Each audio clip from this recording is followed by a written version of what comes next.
வட சென்னையில் விலையில்லா விருந்தகம் இன்று பொதுச் செயலாளர் துவங்கி வைத்தார்.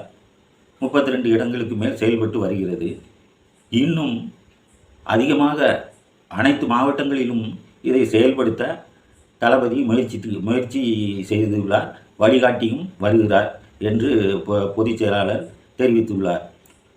அது எப்படி வழிகாட்டி உள்ளார் என்றால், அதாவது அடித்தட்டு மக்கள் வாழும் பகுதி, அன்றாடங்காட்சிகள் வாழும் பகுதிகளில் வியாபாரங்கள் நடக்கக்கூடிய இப்போ ஒரு தொழில் நடக்கும் இடங்கள், ஹோட்டல், உணவு விடுதிகள் அதிகமாக இருக்கும் பகுதியில் அந்த விலையில்லா விருந்தகம் அமைக்கப்படக்கூடாது அப்படி என்று உத்தரவு தலைவர் போட்டிருக்கின்றார்.